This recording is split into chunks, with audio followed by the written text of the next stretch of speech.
Bien, pues vamos a presentar nosotros esta propuesta de trabajo que es denominada Fiestas de la Identidad sobre ritualidades y posibilidades de comunalidad para el buen vivir. Habrá que hacer algunas aclaraciones respecto precisamente de estas nociones que están subrayadas. ¿Qué son las fiestas de la identidad?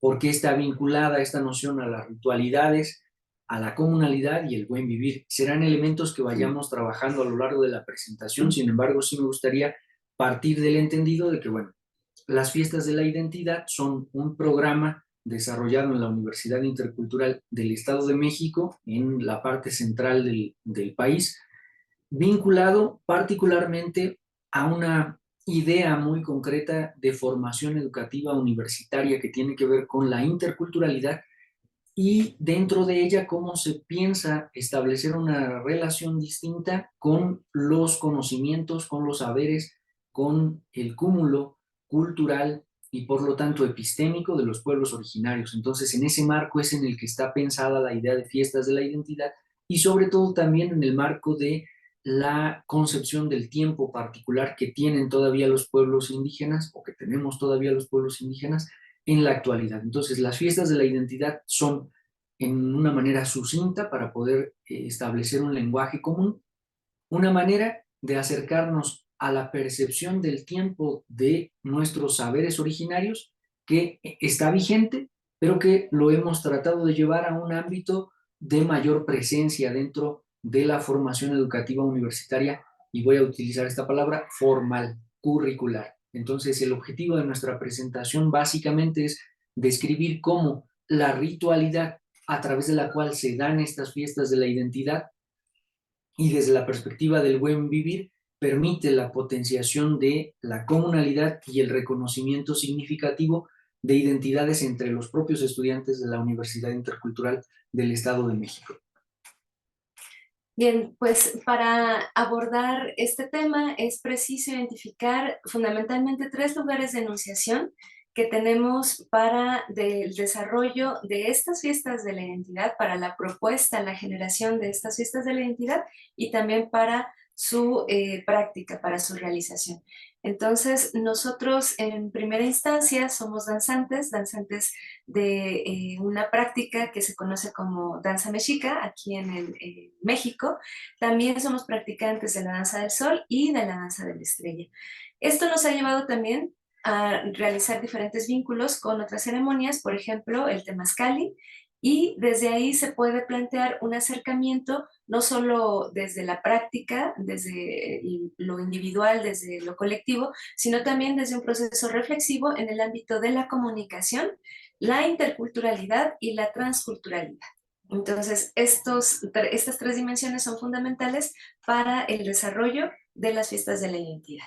Entonces hay, digamos, tres aspectos importantes a destacar acá, pensando sobre todo en este eje rector que es la educación universitaria intercultural.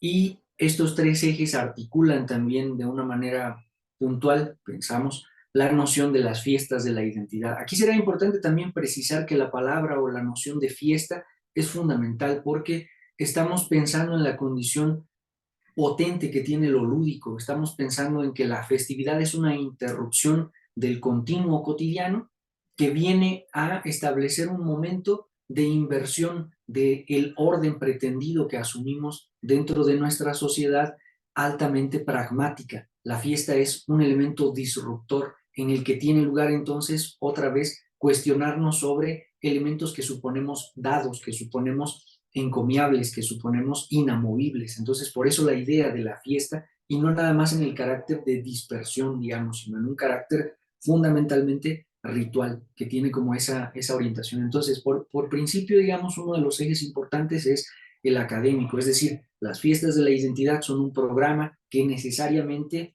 está vinculado a una formación educativa y por lo tanto tiene que tener este carácter académico. Ese carácter académico se estructura desde ejes particulares. La vinculación comunitaria que implica la presencia de la universidad y de todo este bagaje o de todo este andamiaje que implica la noción de la formación universitaria en la comunidad, pero sobre todo pensar cómo la comunidad también interpela a esa formación universitaria La propuesta de la vinculación comunitaria intercultural tiene que ver con que nosotros participamos de una formación amplia, una formación educativa que proviene también de nuestra forma de darnos a la existencia en las comunidades de donde provenimos. Entonces, esos saberes, esas formas de articulación de las cuales la ritualidad es un elemento fundamental, deben de tener presencia también en el eje curricular de las licenciaturas, en este caso, que se ofrecen acá. Y entonces es desde ahí donde se articula académicamente la noción de fiestas de la identidad como un programa, como un proyecto dentro de la formación de los estudiantes.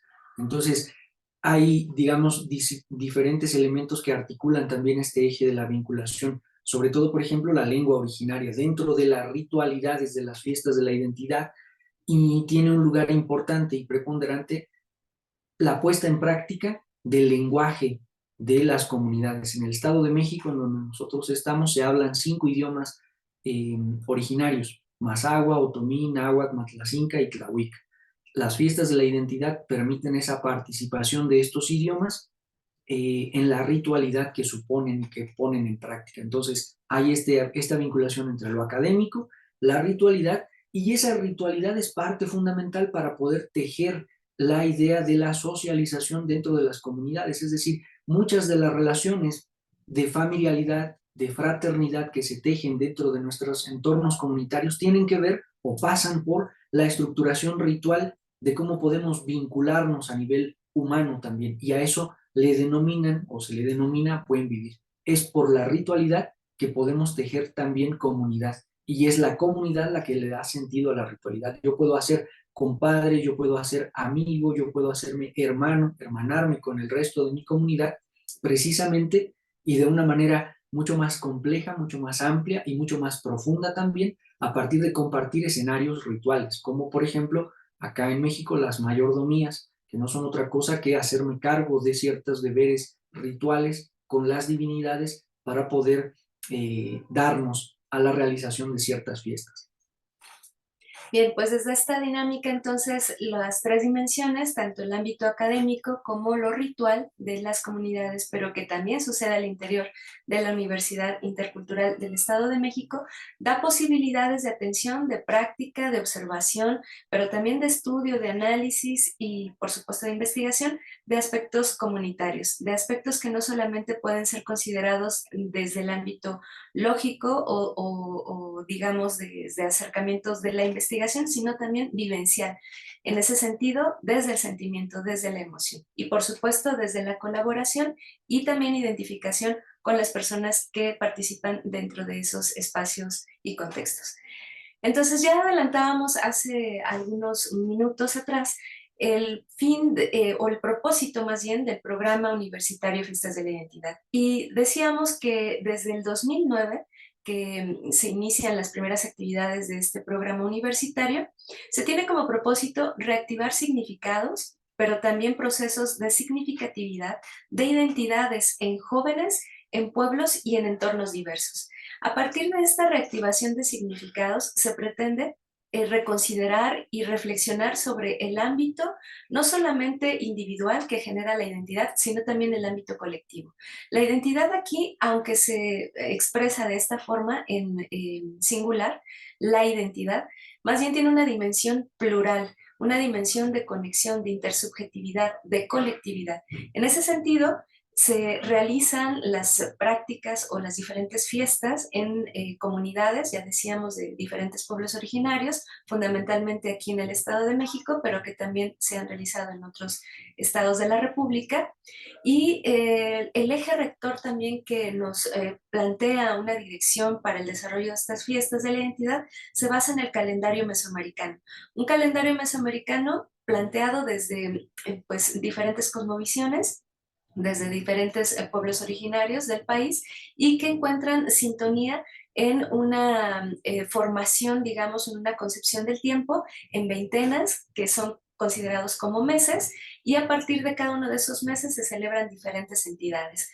De esta manera se puede identificar una celebración de reconocimiento hacia el sol, hacia el agua, hacia la tierra, hacia el maíz, hacia diferentes elementos que constituyen la vida humana en esta tierra.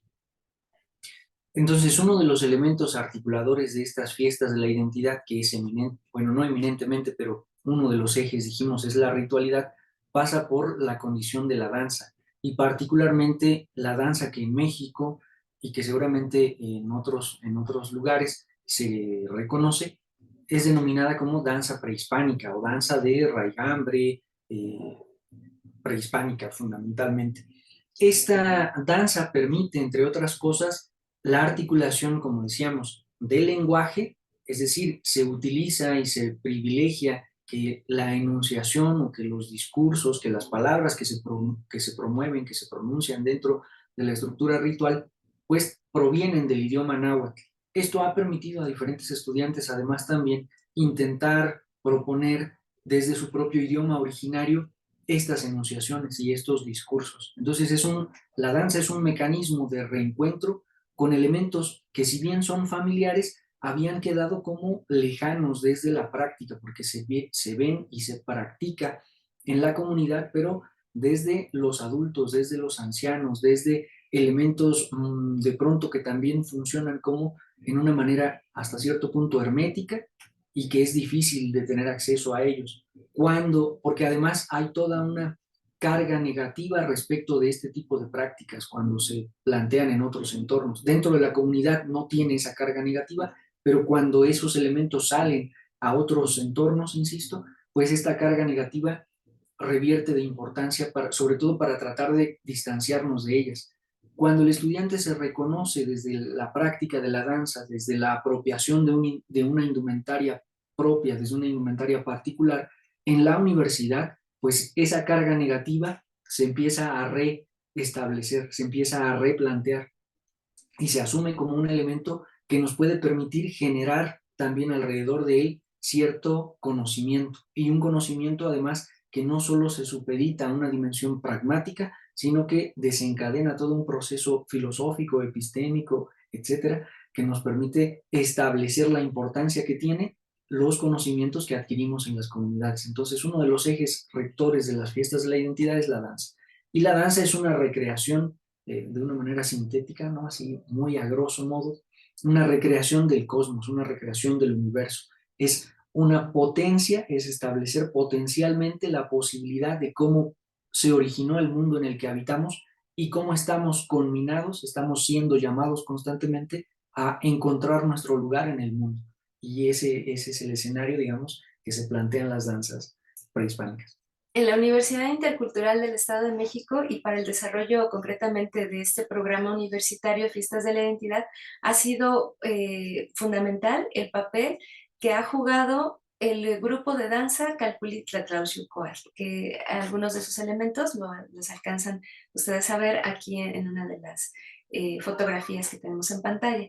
Entonces, digo que es fundamental el papel que ha desarrollado este grupo de danza porque a partir de este grupo se han articulado estas dimensiones y estas prácticas que en concreto se miran o se vuelven tangibles en este programa universitario.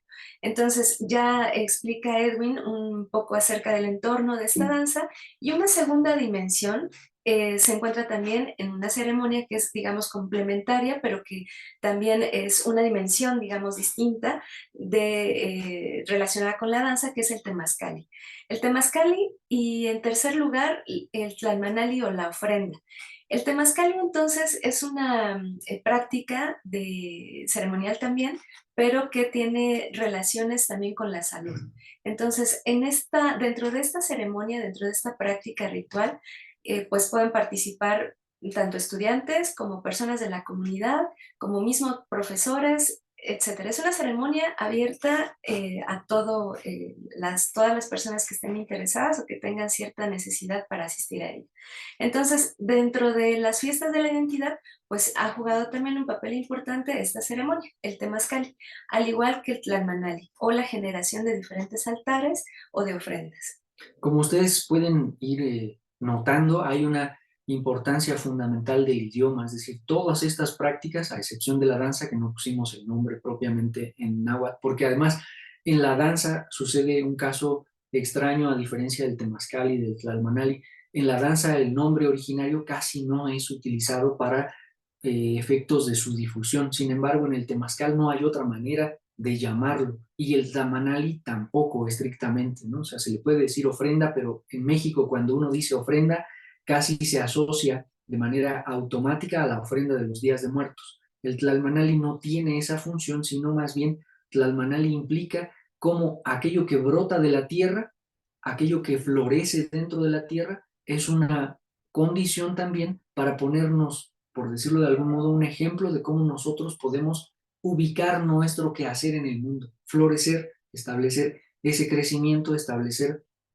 una suerte de donación respecto del mundo que nos rodea para poder entonces cumplir con nuestra condición de ser, con una de nuestras condiciones de ser en este mundo. Entonces el Tlalmanali a grandes rasgos es la ofrenda, las disposiciones en las que semillas, flores, algunos alimentos, algunos otros elementos minerales, por ejemplo piedras, y algunos otros implementos rituales como sahumerios, como caracoles, etcétera, se disponen para poder dar lugar a la conmemoración de un ritual. Entonces, la ofrenda, el tlalmanali, es un elemento central para las fiestas de la identidad, porque es a través de ella que se puede hacer visualizable el elemento al cual se está tratando de honrar, el elemento al cual se está tratando de traer a cuenta para poder disponernos en esa celebración. Entonces, en el tlalmanali se establece la dimensión pragmática, digamos, y abstracta de lo que se está celebrando particularmente en cada veintena.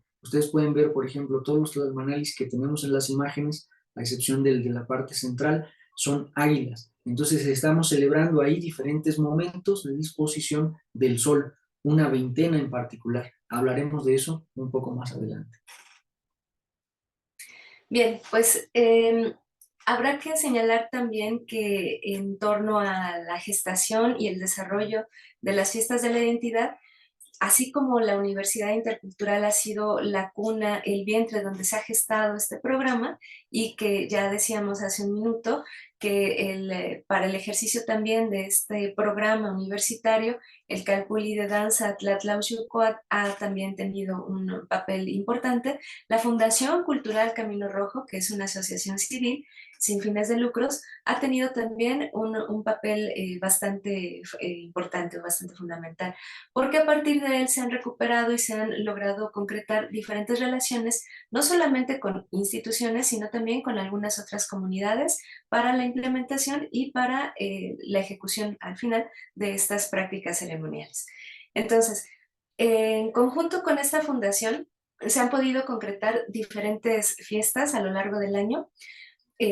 Es importante también mencionar que en el año tenemos 20 celebraciones, o lo que podríamos considerar como 20 meses o las veintenas, y cada una de estas veintenas entonces se celebran más o menos una por mes aproximadamente. Entonces, una de las primeras que pudimos concretar fue Atlacahualo, y que tiene una duración del 12 al 31 de marzo.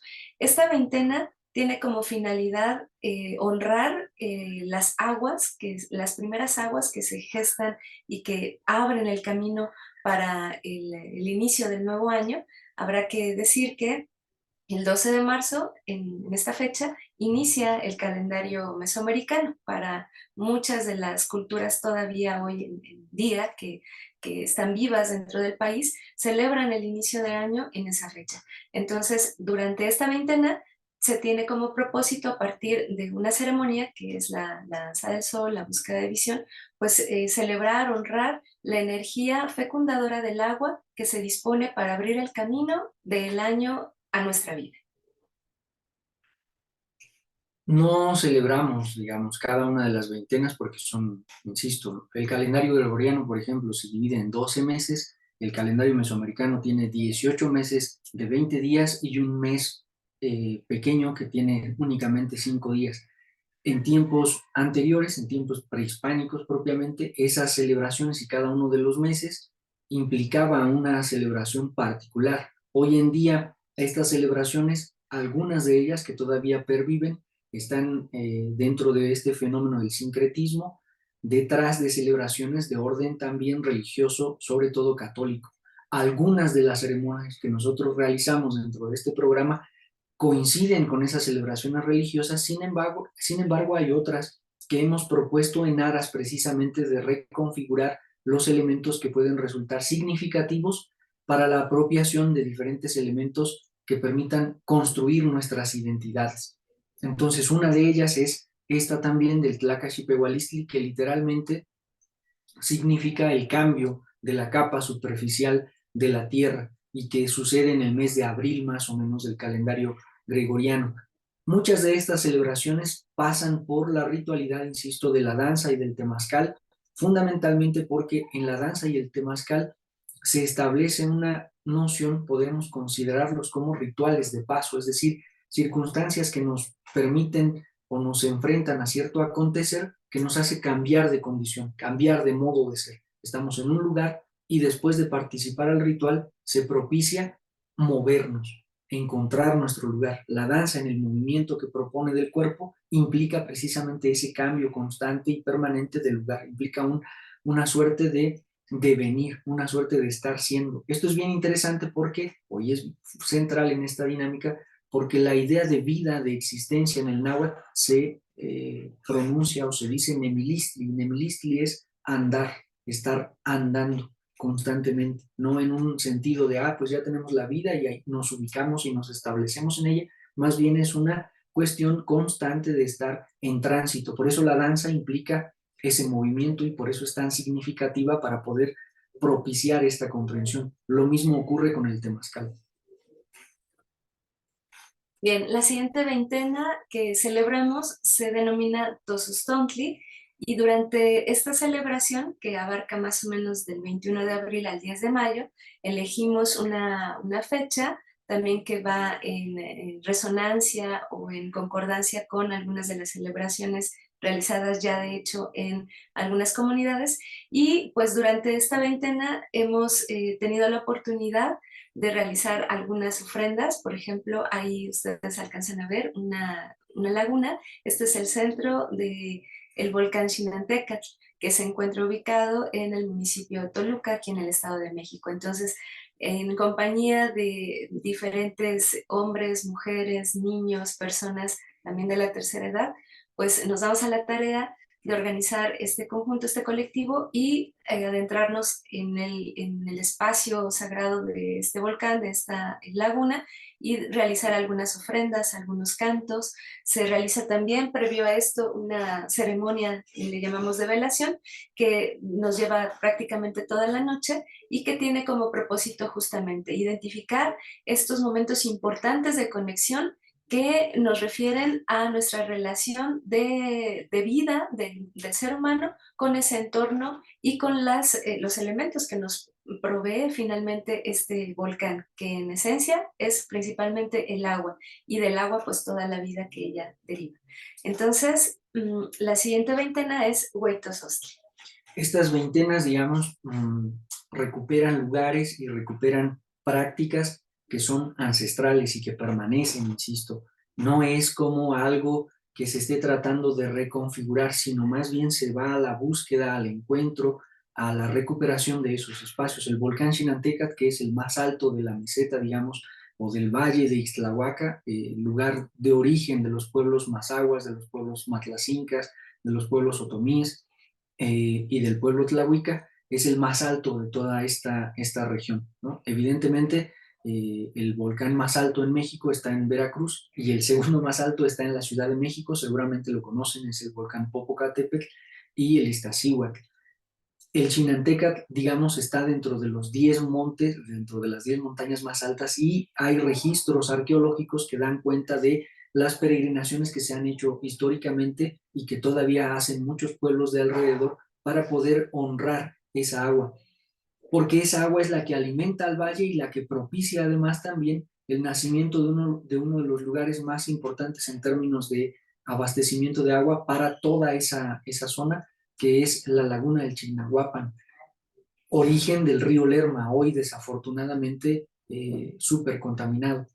Pero esa ribera, digamos, ese nacimiento de agua es el que propicia que, por ejemplo, en este lugar, en el centro del Valle de Toluca, que así es como se conoce, hayan surgido diferentes variedades de maíz. Por ejemplo, el maíz palomero, con el que se hacen las palomitas, popcorns creo que se dice en inglés, es originario de este lugar, es endémico de este lugar. Entonces nuestra fiesta del Hueytosostli está vinculada precisamente al sostén de los pueblos que ha sido el maíz desde tiempo inmemorial.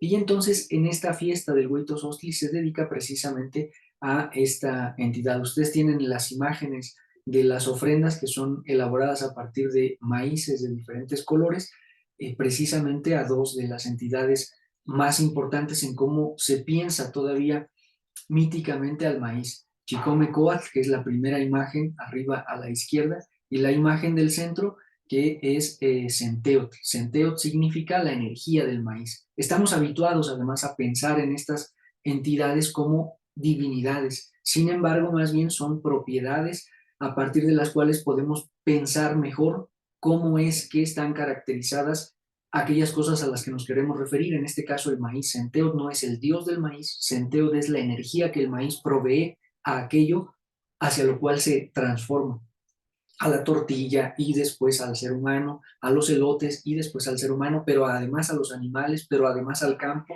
en donde el maíz brota y de donde él también se nutre. Entonces esa es un poco la idea de esta configuración desde el pensamiento de los pueblos originarios.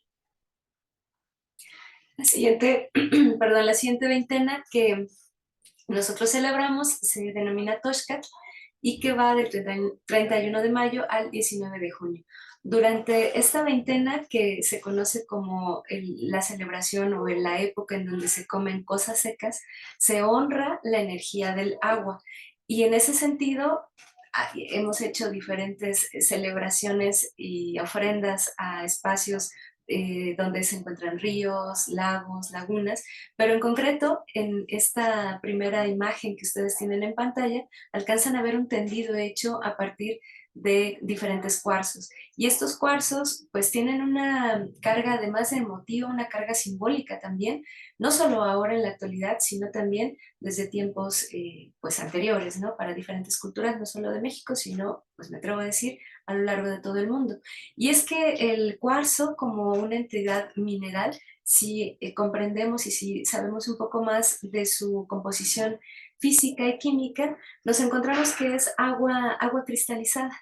Entonces, desde esa memoria que se albergó, que se constituyó en este cuerpo mineral, pretendemos también reconocernos como generadores de esa, o como resultado de esa agua y como generadores también de estos otros procesos que nos implican fluidez, que nos implican también vida, que nos implican relación con lo que tenemos, con los diferentes sujetos con los que convivimos, etcétera. Entonces, en ese sentido, también tener contacto no solamente con las semillas o la tierra o los minerales, sino con todos los elementos que nos hacen posibles la vida en la tierra, pues nos crean también una reconfiguración de respeto y una reconfiguración del significado, de la significatividad que podemos darle a estos elementos. Entonces, durante esta veintena, así como se celebran las cosas secas,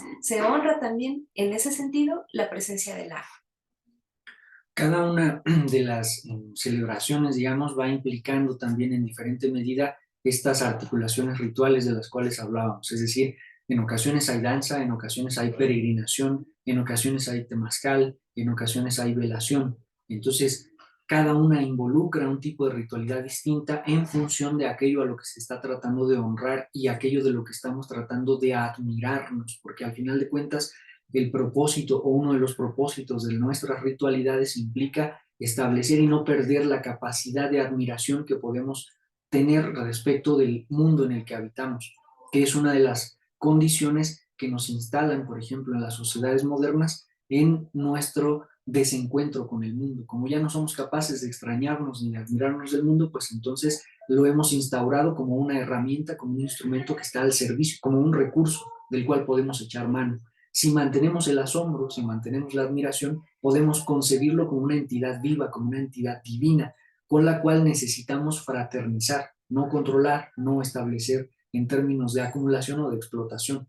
ese cambio, esa inversión desde la propuesta de lo ritual se va generando de una manera paulatina, de una manera constante y nos da una disposición distinta respecto de cómo habitamos en este mundo. Esta veintena del Tlazochimaco es una de las que todavía se puede observar en las prácticas comunes de los pueblos agrícolas o que se dedican a la agricultura del entorno en donde estamos. Y en esta fecha, muchas familias florean la milpa. En las cañas de los maíces o del maíz que está en la milpa, ellos ponen flores de una planta llamada pericón, yautli, le decimos en mexicano, en náhuatl, pues, y que ustedes pueden observar en la imagen del centro, justo en el centro, las flores amarillas que alcanzan a ver ahí son esas flores del yautli, del pericón. Y entonces la idea es ofrecerle flores. Tlazochimaco significa dar flores al mundo, hacer saberle al mundo, a la naturaleza, que nosotros también podemos, a partir de lo que ella nos ofrece, regresarle un poco de esa dimensión. Y entonces la fiesta o la ritualidad principal aquí en Tlazochimaco es una preparación de una medicina, de un bálsamo tradicional hecho a base de diferentes plantas.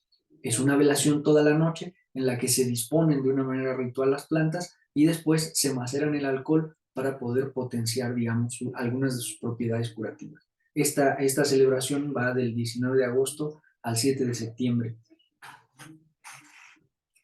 La siguiente festividad que celebramos se llama Xocotl y literalmente se traduce como la caída de los frutos. Esta caída de los frutos en una dimensión simbólica nos lleva a pensar en un proceso de vida, un proceso de gestación, de desarrollo, de maduración y también de caída de estos frutos y de reabsorción en la tierra. Esto si lo trasladamos, digamos, al ámbito humano, por supuesto que también sucede. También somos gestados, nos desarrollamos, crecemos, maduramos, pero también regresamos a la tierra. Entonces, esta veintena, al igual que la anterior, Tlazochimaco, tienen dos nombres también alternos a estas denominaciones que ya les hemos comentado. Una que se refiere al Micailhuitl y otra que se relaciona con esta en particular, que es Xocotl, que es Huey Micailhuitl. Esto quiere decir, Micailhuitl y Huey Micailhuitl, la celebración a los difuntos. Huey Micailhuitl se entiende como la gran celebración a los difuntos, a las personas que han partido. En este sentido, se encuentran registros mesoamericanos donde nos indican que existían 40 días específicamente relacionados a la honra a los difuntos. Lo que hoy en día conocemos como el Día de Muertos, 1 y 2 de noviembre, tiene este antecedente, 40 días en donde se celebraban a los difuntos. En particular, entonces, en esta veintena que ustedes ven en pantalla, pues tendemos diferentes círculos de flores, amarillas, de cempasúchil, blancas, y a lo largo de cada uno de los puntos cardinales se extienden, durante toda una noche de danza, se extienden líneas de velas a partir de las cuales se evoca la memoria de las personas que han partido. Generalmente, padres, madres, abuelos, abuelas, conocidos, familiares, amigos cercanos, etcétera, y que a partir de toda esta sucesión de danzas durante la noche se les celebra, se les honra, se les recuerda. Entonces, esta es una de las fiestas, pues, digamos, más importantes dentro del grupo de danza y dentro de las comunidades también que hemos tenido la oportunidad de compartir esta ceremonia. Es una ceremonia también me parece con alto contenido emocional, por supuesto, porque nos refiere a estos orígenes justo de los que estamos hablando. Bien, nos acercamos al final de las celebraciones, otra de las veintenas que llevamos a cabo es Oxpanistli. Oxpanistli es el barrimiento de los canistes. La Oxpana es en mexicano barrer, y entonces esto evoca la noción del cuidado, de darnos al cuidado del espacio en donde nosotros habitamos, del mundo. Si nosotros barremos, vamos descubriendo, vamos desocultando el entorno que nos permite ser lo que somos y que nos permite además concebirnos dentro de esa articulación de lo vivo para poder mantenernos en esa andanza, en ese enemigo, en ese estar siendo constantemente. Entonces, Oxpanistli es, digamos, el cuidado que debemos proponer respecto del mundo que nos rodea. Esto se da hacia octubre porque además en octubre empieza un periodo de vientos muy fuertes acá Y además empieza también el otoño, entonces el viento barre las hojas que caen en el otoño y desde esta metáfora la implicación de que en el invierno ya no es posible continuar con los trabajos de siembra y de cuidado de la tierra, más bien ahora se trata de ir hacia adentro, de resguardarnos, de mantenernos en la interioridad del hogar y desde ahí cuidar, procurar, establecer este tipo de relaciones desde nuestros fogones. La siguiente veintena que celebramos tiene como nombre Teotlejco y refiere justamente a la esencia, a la sustancia de lo sagrado. Y claro que también tiene mucha relación con una veintena que tiene por nombre Tepeilhuitl, la celebración a las montañas, a los montes. Estas dos celebraciones en particular me parece que son también un articulador fundamental de reconocimiento de nuestra identidad y de nuestros quehaceres, de nuestra vida con el entorno en el que vivimos, porque al final esa sustancia que nos mantiene con vida, el aire, esa sustancia que nos mantiene con vida, que es también el agua, nos trae a colación una serie de relaciones, no solamente con los procesos agrícolas, sino también con los procesos gastronómicos, con los procesos de relación en la milpa, en los campos, en las montañas, con los procesos de recolección, con los procesos familiares de reconocimiento también a partir de las mayordomías y con todo un entretejido de comunidades que participan en estas realizaciones. Entonces, durante varios años hemos tenido la oportunidad de celebrar estas veintenas, ya decía, con algunas ofrendas realizadas en montañas, en ríos, en lagos y también, por supuesto, con el compartir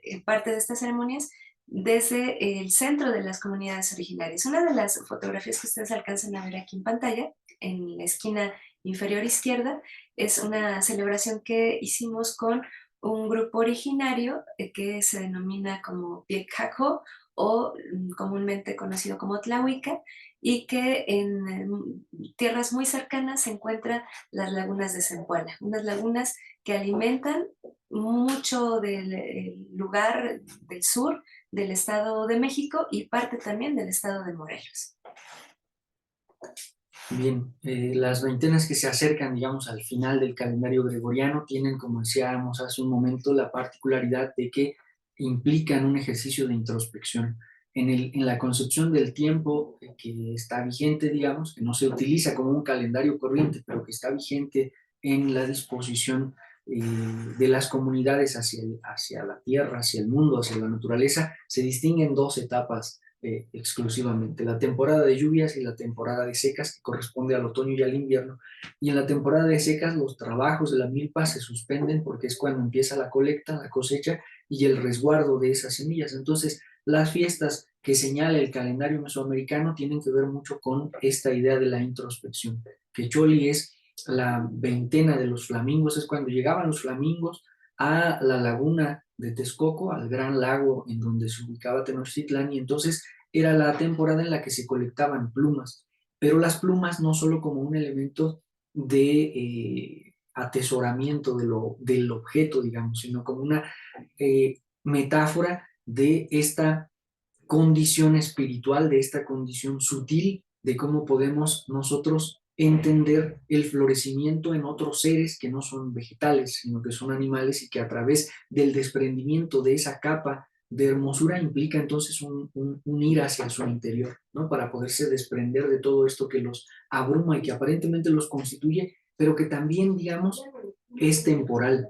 Y aquí tiene mucho que ver la noción de un personaje muy conocido dentro de la historia mesoamericana, que es Nezahualcóyotl, con este poema en el que plantea precisamente que en el mundo ni siquiera la belleza más deslumbrante es permanente. Siempre tenemos que estar dados a la renuncia de él. Los flamingos y las aves que se desprenden de su plumaje nos recuerdan constantemente esa capacidad, pues, del desprendimiento. Panquetzalistli es la siguiente veintena que también celebramos y esta va del 17 de diciembre al 5 de enero. Durante Panquetzalistli, que su nombre, digamos, su traducción literal es levantamiento de banderas, tiene como propósito fundamental la honra con la familia y a la familia. Esta familia en términos, digamos, o en dimensiones un poco más allá del parentesco sanguíneo, nos lleva a pensar a las relaciones también de las que somos parte en un nivel comunitario. Estas relaciones nos hablan y nos refieren necesariamente a los ámbitos de la colaboración, de la reciprocidad, incluso podríamos decir en términos más enfáticos de la colaboración. En este sentido, vamos a proponer desde el programa de Universitario Fiestas de la Identidad, pues este sentido de colaboración, el sabernos necesarios, importantes también, para que suceda esta fiesta, para que suceda esta celebración, este pedazo que a mí me toca colaborar sin necesariamente requerir algo a cambio. Me parece que ese es el núcleo fundamental también en donde se concentra el objetivo y la razón de ser de la familia, ¿no? Y por supuesto también de la comunidad. El dar sin necesariamente visualizar algo a cambio. Y de ahí, digamos, vamos a avanzar un poco al final. Hay otro par de veintenas todavía que celebramos, pero aquí es importante recuperar la noción de la festividad ya en términos, digamos, de su potencia como motivador y como articulador de la capacidad comunitaria, porque precisamente en la fiesta es en donde adquiere su mayor potencia, su mayor dimensión, esta condición de la donación. Es decir, honramos a algo sin esperar necesariamente algo a cambio. En la fiesta estamos plenamente embebidos de comunalidad. La fiesta no es posible si no hay una comunidad en torno a la que se honre algo, que no es ni siquiera la propia comunidad, no es un sujeto en particular, no es algo en específico, sino es la totalidad o por lo menos la totalidad que se alcanza a vislumbrar dentro de estas comunidades, dentro de estas articulaciones que nos permiten estar juntos y que van dando sentido precisamente a eso que asumimos como uno de nuestros modos de ser o como las diferentes modalidades en las que se nos da el estar juntos y el ir siendo parte de esas comunidades. Una de las últimas veintenas que celebramos tiene como por nombre Titit, que refiere al encogimiento por el frío y que en esta parte del continente pues se deja sentir toda su dimensión. Durante esta veintena se hace un recorrido también importante de manera histórica, conmemorando a la vida y al quehacer del último gobernante de Tenochtitlan, Cuauhtémoc. Durante esta veintena se honra su vida, se honra también su muerte y con una serie de actividades durante aproximadamente 20 días también se hacen recorridos durante diferentes estados de la República. Se inicia en Tabasco y durante esta veintena se hace un recorrido, decía, desde Tabasco, Veracruz, Chiapas, Puebla, Ciudad de México, Morelos, recordando ese trayecto que recorrió el cuerpo sin vida de Tlatoani Cuauhtémoc y que nos refiere también procesos identitarios y simbólicos, por supuesto, no solamente históricos, sino de vida, de condiciones cotidianas también, en torno a la juventud y en torno también a esa voluntad y esa fortaleza que está presente en la juventud mexicana. Este ejercicio, digamos, de recuperación, este ejercicio de rememoración y este ejercicio de conciencia de la identidad tiene que ver también con que desde la cosmovivencia de los pueblos originarios, la historia no se piensa de una manera lineal, es decir, no hay en ese sentido eventos históricos particulares e inamovibles que hayan ocurrido hace décadas y que los estemos honrando en términos de su condición fáctica, sino que la historia es un tejido que constantemente nos interpela y al que tenemos que recurrir constantemente como memoria para poder actualizarla, para poder traerla, porque esa memoria, esa condición aparentemente que se halla en el pasado, es la que nos permite constituirnos también en nuestra propia condición de ser hoy en día. Entonces el ritual por eso se recrea, por eso se reproduce, por eso se representa, se hace presente constantemente para poder estar nosotros cada vez en esa nemilistli, en esa andanza, en esa vivencia, estar encontrando nuestros diferentes modos de ser, que no hay una identidad que sea constitutiva, sino que nos vamos dando a la condición de diferentes identidades. Las tres dimensiones con las que abríamos el diálogo en esta presentación, que aludían a la dimensión del ámbito académico, al ámbito de la ritualidad y al ámbito también del buen vivir, de la comunalidad, se alcanzan a distinguir entonces a partir de estos tres motivos presentes, constantes en las realizaciones de las fiestas de la identidad. Una dimensión del saber, otra también del hacer y el ser. Estas conjuntamente nos aluden a procesos de cosmovisión, de reconocimiento, no solo de fuentes documentales, sino también de fuentes vivas, ya decía Edwin hace un momento, en esta relación activa que tenemos de condiciones históricas, pero no arcaicas, no sin sentido, no, sino que las venimos viviendo, las venimos siendo, las venimos actuando, llevando al ámbito performativo desde estas fiestas de la identidad. Entonces, en ese sentido, el saber no solamente se concreta en una dimensión de estas fuentes documentales, sino también de las fuentes vivas, de la oralidad, de la tradición oral, de lo que nos pueden compartir nuestros abuelos y las personas pues importantes, todas ellas, en la comunidad. De esta forma, entonces, nos lleva también a un ámbito importante que es la dimensión del hacer y que se relaciona en este afán de concretar el ámbito de la cosmovivencia perdón, de la cosmovisión en la cosmovivencia, en una vivencia, en un actuar, en una experiencia que nace y se orienta hacia la espiritualidad y desde la espiritualidad. En este sentido nos dan las fiestas de la identidad y estas dos dimensiones que hemos hablado, posibilidades para hacer, desde un ámbito de la bioinspiración que nos lleva a la reflexión del ethos, de la filosofía, de los sentipensares con los que convivimos normalmente.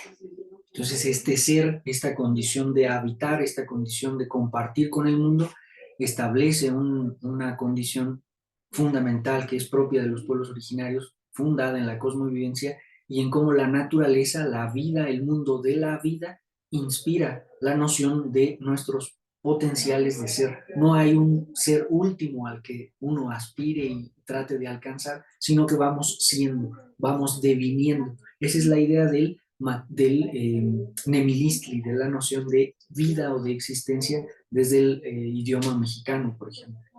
Y pues con esto queremos agradecer la oportunidad que nos han dado de presentar estas reflexiones y este quehacer que hemos venido desarrollando en colaboración con un montón de estudiantes, de personas de las comunidades y en colaboración también con un montón de otros profesores acá en la universidad. Pues muchas gracias. Aquí compartimos también algunos materiales que han sido resultado de esta práctica, de esta vivencia y también, por supuesto, de la reflexión de los mismos espacios. Pues muchas gracias.